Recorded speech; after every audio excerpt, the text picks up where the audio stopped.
여러분 1년 동안 사도행전을 했잖아요. 이제 얼마 안 남았습니다. 사도행전이.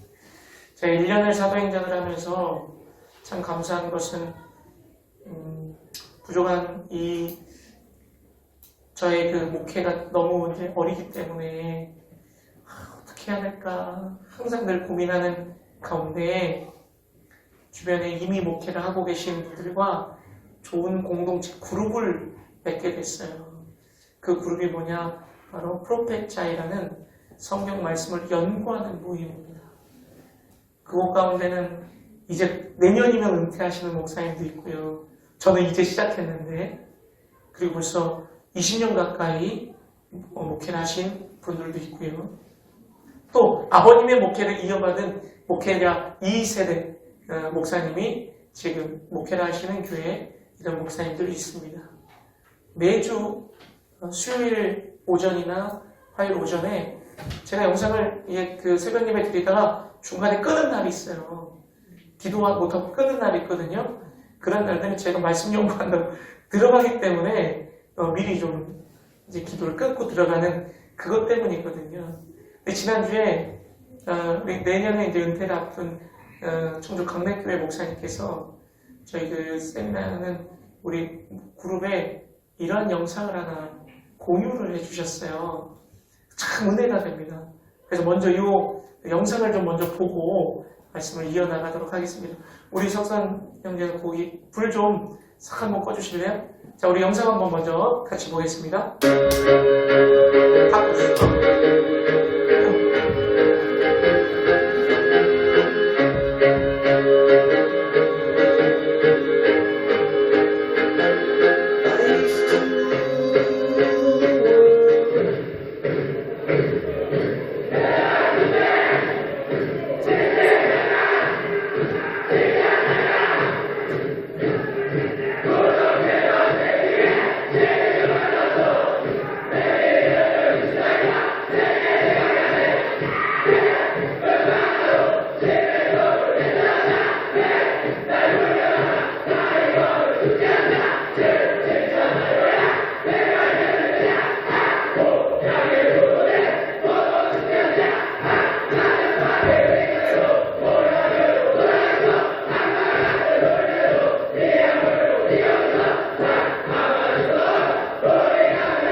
모든 것이 끝났다고 말하는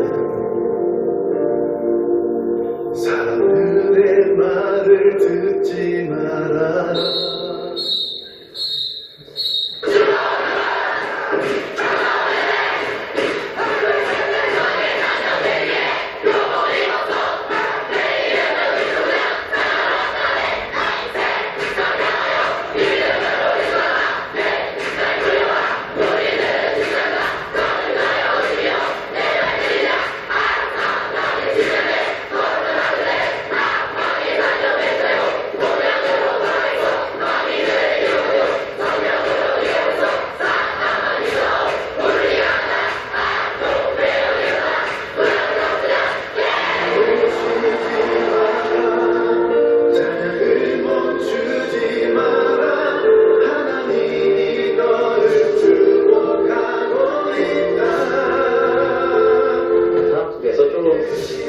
직도를 힘있게 우리 청소년들이 또 스스로에게도 성공하고 또 어른들에게도 한국 교회에게도 좀 믿음의 고백과 성도를 실현하면 좋겠다 이런 소망이 들어가지고 많이 위축되고 또 어렵고 다음 세대로 위기라고 말하는데 그 다음 세대들의 고백을 통해서 한국교회 소망이 있다. 또 다음 세대를 위해서 기도해 주시고 또 응원해 주셨으면 좋겠다. 많은 기도와 또 관심 부탁드리겠습니다. 것이 끝났다고 말하는 사람들의 말을 듣지 말아라. 하나님은 아직도 너에게서 시선을 끝내지 않았다. 기도를 쉬지 마라.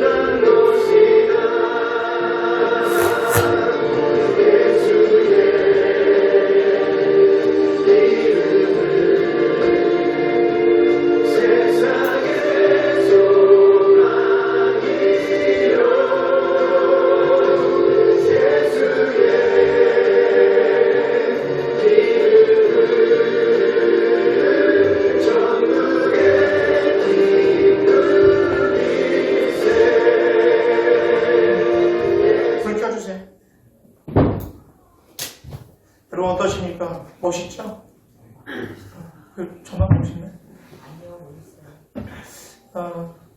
제 이 영상을 이제 목양실에 보면서 울었어요. 이 영상 수요일날 우리 친구들한테도 보여줬거든요. 근데 도전이 되더라고요. 한편으로는 우리도 개척교회의 소명을 가지고 구호를 한번 외칠까? 이런 생각도 해보게 됐습니다. 여러분, 왜 이 아이들이 귀하겠습니까?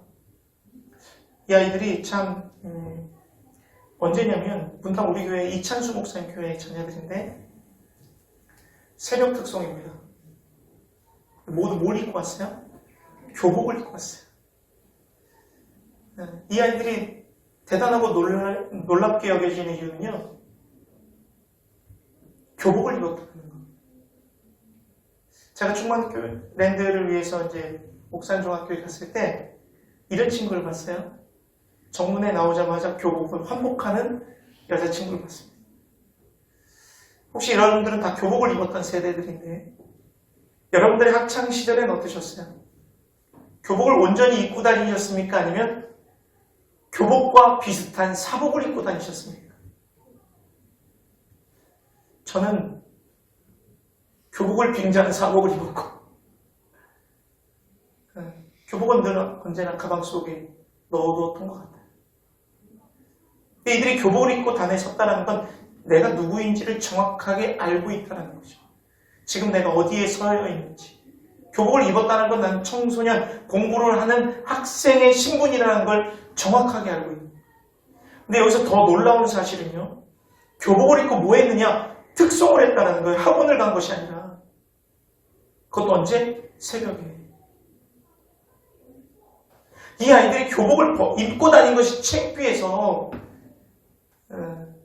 교복과 다른 옷을 입고 다니는데 교복을 입는 그 창피함이 먼저가 아니라 교복을 입는 것보다 하나님을 찬양하는 것이 우선되었다는 겁니다.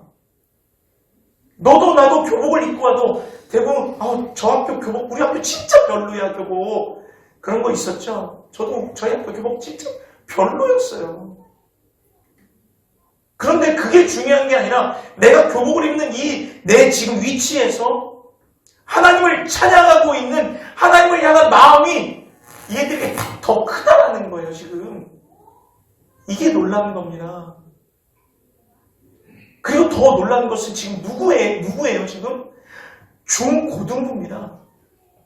중고등부의 시기는 자신의 가치관이 아직 정해지지 않을 때입니다. 특별히 지금 이 아이들은 손에 이 세상의 모든 문화가 들어있기 때문에 들려지는 모든 것들이 음란한 것도 있을 거고요. 이기적인 것일 수도 있고요. 세상의 가치와 외모, 성공 이런 많은 것들로 이 아이들이 가득 채울 수도 있어요. 그런데 이미 이 친구들은 말씀으로 복음으로 가득 채워져서 하나님을 찬양하는 그 자리에 바로 서 있다라는 것이 너무 아름답지 않습니까? 이 아이들이 이렇게 할 수 있었던 것은 바로 하나님을 믿는 믿음이 이 친구들에게 있다라는 거예요. 그분이 나를 부르신 이유가 무엇인지, 그분이 나를 부르셨고 나는 그분의 자녀이고 아무리 마귀들이 나를 유혹해도 난 넘어지지 않는다. 난 쓰러지지 않는다. 말하자면 난 결코 죽지 않는다. 덤벼라. 나는 거룩한 하나님의 백성이다. 나는 빛의 자녀다. 고백하고 있잖아요. 혹 이들에게 이 쌀쌀한 날씨 가운데 예수님과 함께 차를 한 잔 마실 수 있는 시간이 있다면 이 아이들이 예수님에게 이런 질문을 하지 않을까 싶습니다. 예수님 어때요? 잘했어요? 멋있죠? 마치 재롱잔치를 한 어린아이의 모습이 끝나고 막 달려와서 엄마 나 어땠어? 엄마 나 잘했어? 이런 모습으로 예수님 앞에 나가지 않을까 싶습니다. 오늘 본문에 벨릭스가 등장합니다. 권력자요. 유대인의 여자를 두었고요. 모든 사람들이 이들을 벨릭스를 신격화했습니다. 오 벨릭스 신이여, 당신의 이 세상을 통치하는 그 통치 너무나도 아름다웠기 때문에 우리가 잘 먹고 잘 살고 있습니다. 권력을 쥐고 뭐든지 할 수 있는 지금 심판자에 서 있는 이 벨릭스의 모습을 우리가 한번 살펴보기를 원합니다. 벨릭스는 이미 예수의 도를 알았고요. 또 오늘 본문을 통해서 보면 더욱더 예수의 도를 알기 위해서 바울에게 찾아왔던 모습도 우리는 본문을 통해서 확인했습니다. 벨릭스의 가치관은 어디에 있는가? 벨릭스의 삶의 우선순위는 어디에 두고 있는가? 또 벨릭스가 가지고 있는 이 도, 또 신앙에 대한 점검은 어떻게 이루어져 있는가? 오늘 말씀을 통해서 좀 보고 우리가 도전받기를 좀 바랍니다. 우리 24절 보겠습니다. 수일 후에 이렇게 되어 있습니다. 바울은 로마 총독에게 압송됐습니다. 그 가운데서도 하나님의 은혜가 있었죠. 바울이 두드러 맞고 죽이려고 했을 때 조카를 통하여서 알게 되고, 또 천부장이 말도 안 되게 자신의 군대 500군사를 보내서 로마 총독에게도 이송하게 됩니다. 그리고 이제 성전에 이 옥에 머물고 있는데 대제사장과 장로들과 또 특별히 변호사 더둘로와 함께 바울을 총독에게 고발합니다. 고발한 이유는 이런 거예요. 성전을 어지럽혔고, 우리 다음 화면이요. 바울을 고발하니 바울은 전염병과 같은 자라. 왜 전염병이냐? 흩어져 있는 유대인들을 모아서 소요하게 일어났다.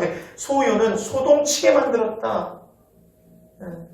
그러니까 소동이 일어나니까 자꾸 소동이 번져서 전염병을 주는, 마치 우리 코로나 같은 존재다 이런 얘기예요. 그리고 또 성전을 더럽힌 것뿐만 아니라 이들은 나사렛 이단, 예수를 섬기는 이단의 우두머리다 이렇게 고발했어요. 그리고 이어서 바울이 변론하게 됩니다. 맞습니다. 저는 나사렛 예수를 믿는 사람입니다. 그 도를 따릅니다. 그러나 이들이 이야기하는 그 주장은 옳지 않습니다. 저는 성전에 온 지 12일밖에 되지 않았습니다. 그리고 이들이 이야기하는 이단의 우두머리라고 하는 그 율법, 그리고 선지자가 가르쳤던 예언들을 나도 그대로 따르고 있고 믿고 있고, 무엇보다 하나님의 도를, 율법을 믿는 사람입니다. 그리고 그들이 하는 말은 내가 성전을 더럽혔다고 하지만 증거가 없습니다. 왜냐하면 소동이 일어나지 않았기 때문이에요. 그리고 성전에 왔을 때 나는 성전에 헌금을 바치고 예물을 드렸지, 정결한 삶을 살았지, 나는 성전을 더럽힌 적이 없습니다. 이렇게 변론이 일어납니다. 그리고 벨릭스가 듣다 보니 그래, 바울은 지금 딱히 죄를 지었다고 말하기가 어렵네. 조금 더 시간을 두고 지켜보자. 그리고 판결을 미루고 다시 옥에 집어넣은 상태입니다. 그러나 여기서 말하는 옥은 자유가 있었어요. 친구들을 만날 수 있었어요. 그리고 오늘 본문에 들어가서 수일 후에가 찾아온 겁니다.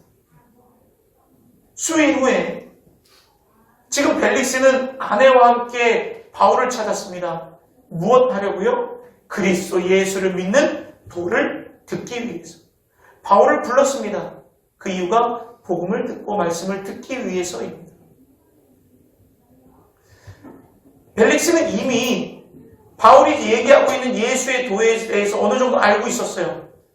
앞서 말씀드린 것처럼 아내가 유대 사람이고요. 그리고 관심이 있었습니다. 그리고 잘못을 따질 수 있을 정도의 지식은 있었던 것으로 보여집니다. 그렇기 때문에 관심도 있었고요. 또 복음을 듣고자 하는 마음도 있었기 때문에 바울을 불렀죠. 그리고 복음을 듣게 됩니다. 이것은 어찌 보면 벨릭스와 이 유대 아내에게 기회가 되었습니다. 말씀이 들려지는 기회. 다시금 말씀으로 바로 설 수 있는 기회가 되었어요. 하나님의 말씀은 우리의 생각과 행동과 신앙의 기준이 되죠. 물론 우리가 예수를 믿습니다. 그리고 성경을 압니다. 그리고 성경적 가치관을 가지고 있다 하더라도 그저 아는 것과 말씀을 통해서 나의 죄를 들여다보는 건 다른 겁니다. 마치 내가 배가 아픈데 그냥 이유를 모르고 배가 아픈 것과 정확하게 검진을 받아서 무엇 때문에 배가 아픈지는 다른 거죠. 내가 알고 있는 것과 말씀을 통해서 나의 죄를 정확하게 들여다볼 수 있는 건 다르다는 얘기입니다. 그에 따라 처방과 진단이 다르게 나오잖아요. 그럼 올바른 처방을 할 수 있잖아요. 이 속에 배에 큰 암덩어리가 있는데 계속 소화제만 먹으면 그게 마땅한 처방입니까? 잘못된 거죠. 이처럼 벨릭스와 이 아내에게는 기회가 나왔습니다. 기회가 찾아왔어요. 어떤 기회요? 그 말씀으로 나를 다시금 돌아볼 수 있는 기회. 히브리서 4장 12절입니다. 우리 함께 읽겠습니다. 시작. 하나님의 말씀은 살아있고 활력이 있어 좌우의 날선 어떤 검보다 예리하여 혼과 영과 및 관절과 골수를 찔러 쪼개기까지 하며 또 마음의 생각과 뜻을 판단하니. 하나님의 말씀은 살아있고 활력이 있어 좌우의 어떤 날선 검보다 예리하여 우리의 혼과 영과 관절 골수를 찔러 쪼갠다. 여러분, 이 칼은요 전쟁에 나가는 장수들의 검이 아닙니다. 의사가 들고 있는 수술용 칼입니다. 이 칼로 우리의 골문 곳, 아픈 부위를 찢어서 그 속에 있는 고름을 빼고 잘못된 것을 고치는 그러한 의미에서의 찔러 쪼갠다는 의미인 거예요. 그럼 다시 말해서 이 말씀이 나에게 찾아오게 되면 내가 가지고 있는 생각과 내가 가지고 있는 가치관과 내가 가지고 있는 삶의 우선순위를 다시금 점검해 볼 수 있게 되는 겁니다. 여러분, 말씀을 가까이 하라. 우리가 말씀을 가까이 해야 하는 이유가 여기 있는 거예요. 여러분은 신앙을 무엇으로 점검하겠습니까? 매번 말씀 앞에 듣습니다. 말씀 앞에 앉아 있습니다. 그러나 우리의 신앙의 점검이 이루어집니까?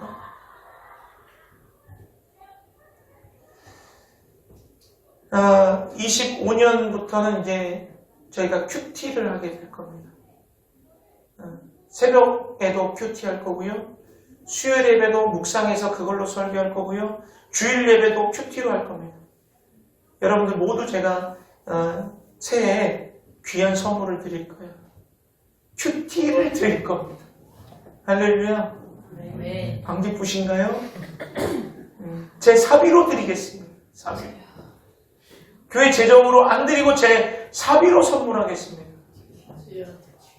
주여.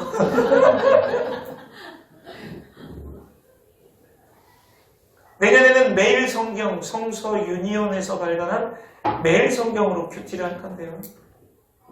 월요일부터 토요일까지 말씀을 묵상해야만 주일날 설교가 이해가 됩니다.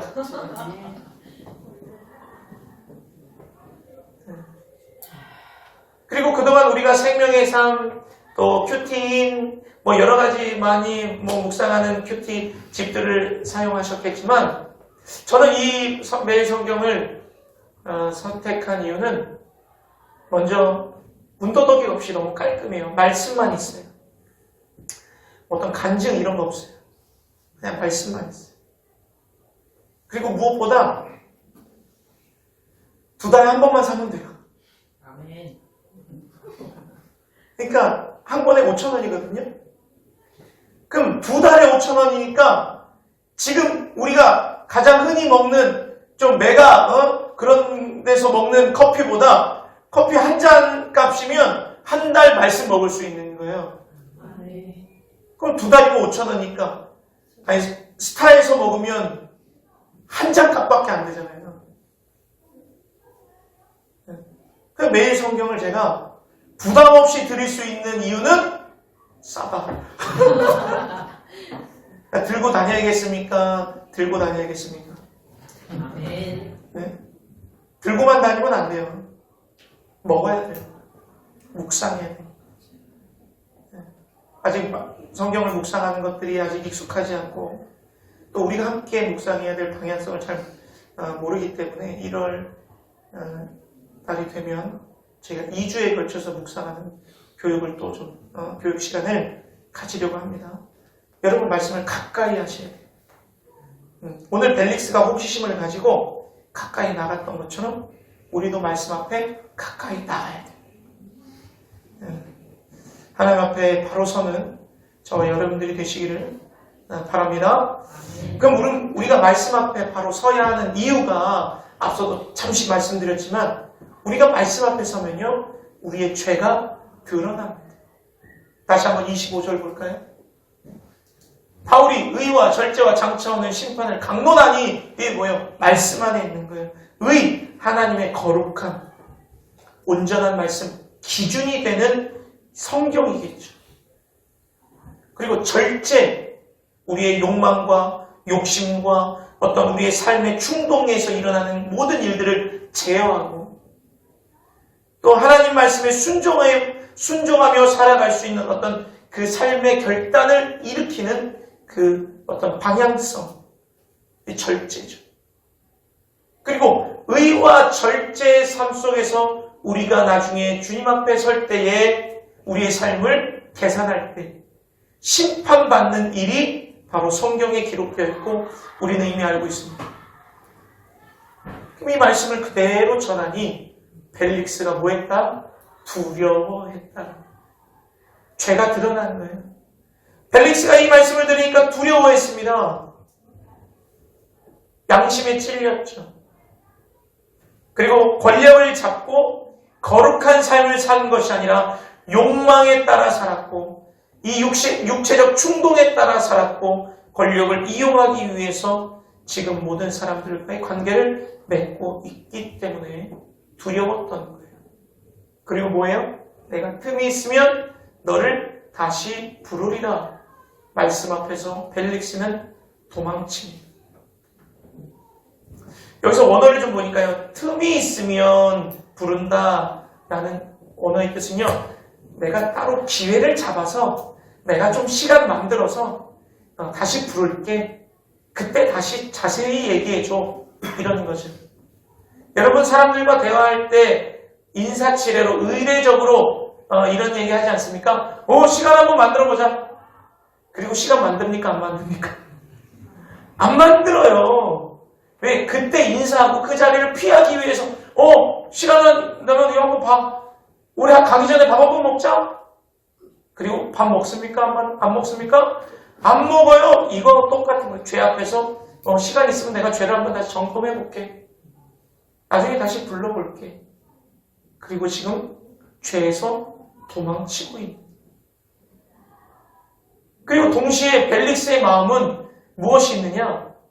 말씀보다 지금 내가 원하고 있는 세상의 가치관이 더 가득 차 있다는 것을 볼 수 있어요. 동시에 뭐 했대요? 돈을 받을까요? 바울을 불렀다라는 거예요. 그동안 벨릭스는 감옥에 갇힌 사람들에게 돈을 받고 조금 선처해줬던 모습들이 이미 자리 잡고 있었던 겁니다. 그리고 바울에게 돈을 받을까 하여 불렀다.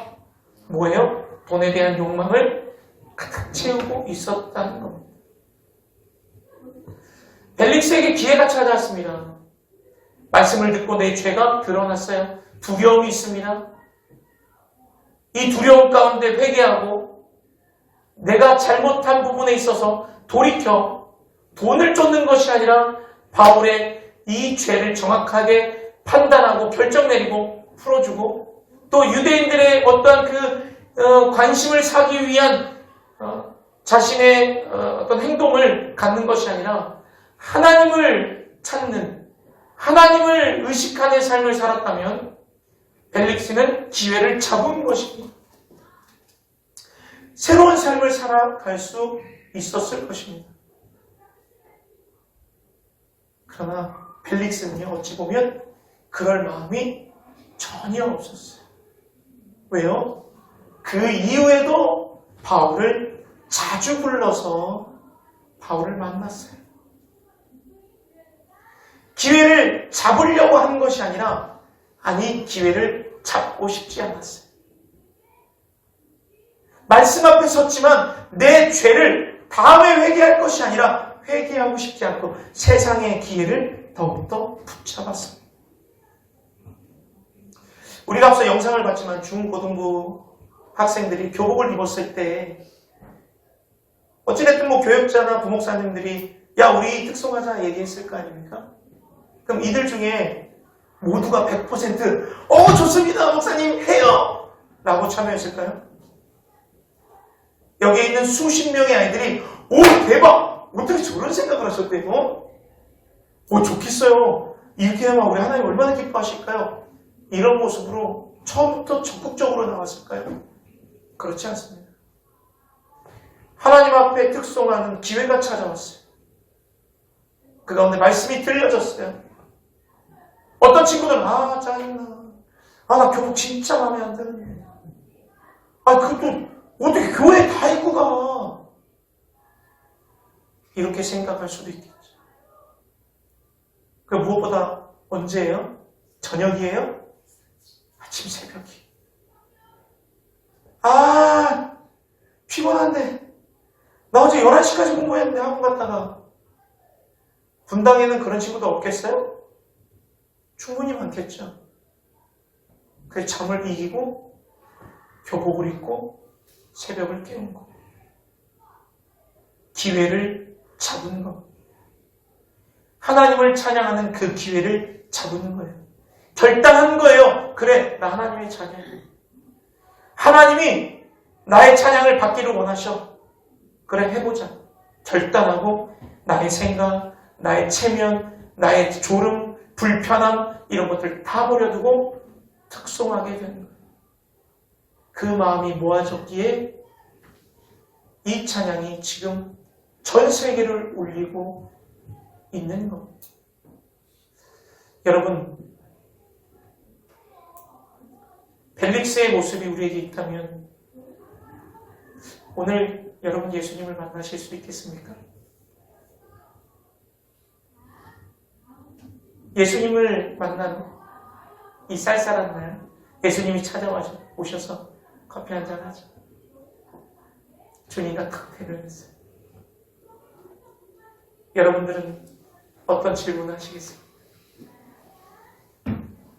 예수님 어때요? 괜찮았죠? 올해 24년도 괜찮았죠? 이런 말씀을 하시겠어요? 아니면